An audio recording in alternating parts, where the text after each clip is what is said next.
RMC, la matinale week-end, édition spéciale. Mathieu Rouault.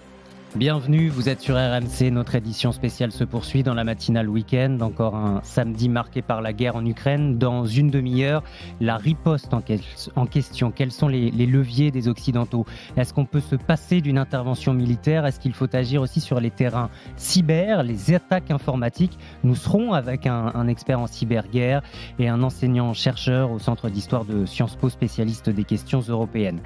Mais tout de suite, les conséquences de cette guerre aussi sur le monde agricole. RMC, la matinale week-end. Tous engagés. Bonjour Édouard Bergeon. Bonjour. Vous êtes réalisateur, merci d'être avec nous Merci. en direct ce matin. Votre film connu, reconnu, Au nom de la terre. On le disait il y a quelques minutes, il est sorti en 2019, 2 millions d'entrées au cinéma. Et il vient de passer sur France 2 cette semaine, 4,5 millions de téléspectateurs. C'est l'histoire de votre papa, un paysan qui reprend l'exploitation de son père, qui se perd lui-même d'ailleurs, à voir trop grand, à vouloir voir trop intensif, trop robotisé aussi. Non, il n'a pas voulu voir trop grand. Il a été la variable d'ajustement d'un monde agricole qui fait qu'aujourd'hui, les agriculteurs ne sont pas rémunérés au juste prix de leur production. Et Donc, ce n'est pas une question de voir trop grand, c'est beaucoup d'accidents, des sécheresses, des cours de marché qui baissent. D'être contraint aussi. Oui, c'est pour ça qu'aujourd'hui, les agriculteurs ont besoin du salon d'agriculture qui s'ouvre là aujourd'hui, parce qu'ils ont besoin de reprendre la main sur leur production et leur rémunération. Et ils cherchent des solutions, ils les trouvent, et l'agriculture est en perpétuelle mutation. Alors, on voit Emmanuel Macron qui est en ce moment au salon de l'agriculture, preuve que le sujet est brûlant, alors même qu'il y a cette crise ukrainienne qui va venir encore plus apporter des difficultés à ce monde agricole qui en a déjà tellement. Qu'est-ce qu'Emmanuel Macron doit leur dire? Quel gage doit-il leur apporter? Mais déjà, c'est normal qu'Emmanuel Macron soit là aujourd'hui, et c'est un temps important pour l'agriculture. Il y a 2 ans qu'il n'y a pas eu de salon de l'agriculture. C'est un enjeu très très important, et professionnellement, et puis les agriculteurs se retrouvent, et puis là, donc, ils retrouvent le président, et puis c'est un salon professionnel aussi. Il doit leur dire que qu'il a confiance en l'agriculture française et qu'elle doit d'autant plus reprendre encore plus la main, parce que les matières premières vont encore plus augmenter, les engrais, le pétrole, le blé qui vient de... Que cette guerre ne doit pas venir effacer leurs inquiétudes. Mais quoi qu'il arrive... Inquiétudes d'autant plus grandes à cause de cette guerre. Malheureusement, quoi qu'il arrive, là, vous le savez, au niveau énergie et ensuite au coût des matières premières, tout va exploser là avec ce qui se passe. Donc c'est encore... Il y a un enjeu crucial de l'agriculture française que de reprendre encore plus la main.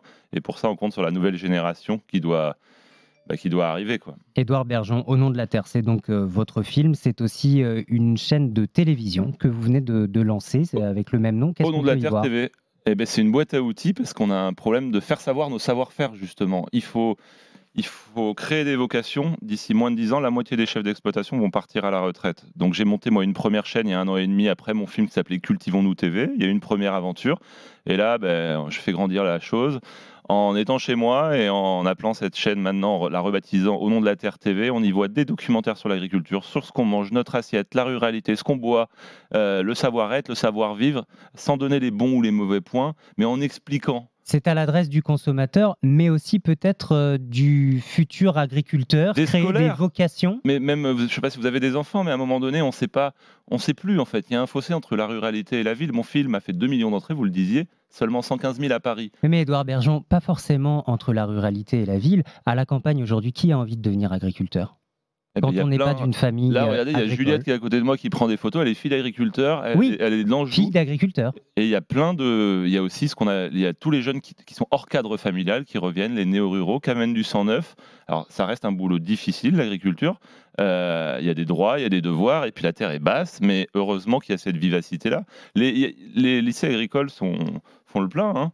Donc, mais c'est aussi ça l'enjeu, j'allais dire, aujourd'hui. Quand vous nous dites qu'il y aura des départs à la retraite qui forcément ne seront pas tous remplacés, quand on entend le salaire, tout à l'heure on avait un éleveur qui nous dit « moi c'est 800 € grand maximum », quand on voit le taux d'endettement qu'il faut aussi... C'est aussi pour cela que vous vous battez, Édouard Bergeon ? Bah oui, Justement, faire de la communication positive, parce que trop souvent, trop longtemps, on a demandé aux agriculteurs de produire sans qu'ils vendent leurs produits, sans qu'ils aient de lien aux consommateurs, sans qu'ils expliquent leur métier. C'est pour ça que c'est important, moi, de monter cette chaîne au nom de la Terre TV, de communiquer sur eux, parce que oui, il faut créer ces vocations, mais ces vocations-là, et moi je suis assez confiant, c'est pour ça que... Pour une agriculture plus raisonnable, ne pas perdre notre paysage français. Est en pleine mutation, la société demande beaucoup et vite. Là, on est sur des temps longs, à 10 ans, à 15 ans, mais elle est déjà en perpétuelle mutation pour des agricultures plus durables, plus citoyennes. Vraiment, les jeunes, aujourd'hui et encore plus demain, ont envie, et c'est normal qu'ils aient leurs boulots seront essentiels. Et dans l'essentiel, il y a du sens. Et revenir à la terre, ça fait sens, en fait. Édouard Bergeon, je viens de voir, Jérémy nous écoute et nous appelle depuis l'Ille-et-Vilaine. Bonjour Jérémy. Bonjour Mathieu. Vous êtes éleveur laitier, Édouard Bergeon vous écoute. Oui, bonjour. Oui, en effet, je suis éleveur laitier. Que vouliez-vous dire, Jérémy? Non, ce que je disais dans mon message, c'est qu'il est grand temps que le gouvernement et nos distributeurs et transformateurs prennent conscience des enjeux qui vont jouer aujourd'hui avec les flambées des cours des matières premières, parce que sinon c'est un pan tout entier de l'élevage qui va disparaître. Vous, très concrètement, quelles sont les répercussions pour vous? Vous avez déjà fait les calculs? Les répercussions, c'est sur le prix de l'aliment. En moyenne, c'est 170 € de la tonne, la dévolution en 3-4 mois. Le gasoil qui flambe, qui a pris plus de 40 centimes. Voilà, c'est tout autour. Plus tous nos fournisseurs qui, eux aussi, connaissent les mêmes choses que nous, que ce soit sur le gasoil ou le prix de leurs matières premières à eux, et qui sont obligés de nous répercuter sur le prix de leurs interventions ou de ce qu'ils nous vendent. Jérémy, on sent vos difficultés et en même temps, 30 ans, je sens aussi votre motivation intacte. Il faut, sinon on ne ferait pas ce métier-là. Édouard Bergeon, je voulais aussi qu'on dise juste un mot de ce Collège citoyen de France que vous avez cofondé.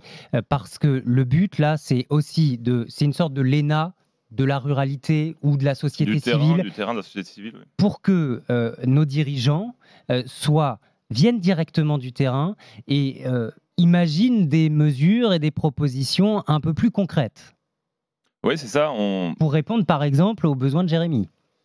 Oui, mais Jérémy, il reprend la main aussi en créant sa propre alimentation. Où le problème, c'est que le prix du lait, il n'est pas payé, par exemple. C'est que ses charges augmentent, mais le prix du lait, il n'augmente pas. Moi, j'ai créé avec des cofondateurs le Collège citoyen dont vous parlez. Pendant le Covid, on a tous parlé du monde d'après, et on s'est dit, qu'est-ce qu'on fait? Eh bien, on crée une école et on voit les projets citoyens engagés. Ça pourrait être dans le lait, par exemple, sur des marques de producteurs qui rémunèrent au juste prix les producteurs le mieux possible, et on les accompagne en apportant un bagage technique. Mais aujourd'hui, on est dans une économie mondialisée. Si on ne va pas plus vers les circuits courts et que nous, consommateurs, on ne fait pas l'effort de faire des choix aussi quand on achète, quand on est dans un supermarché ou dans un magasin fermier ou dans n'importe quoi, même si c'est une question de pouvoir d'achat, il ne faut pas l'occulter, eh bien, on n'y arrivera pas, en fait. On vote une fois tous les 5 ans pour un président. On vote 3 fois par jour. Mais on vote aussi 3 fois par jour en mangeant. Merci.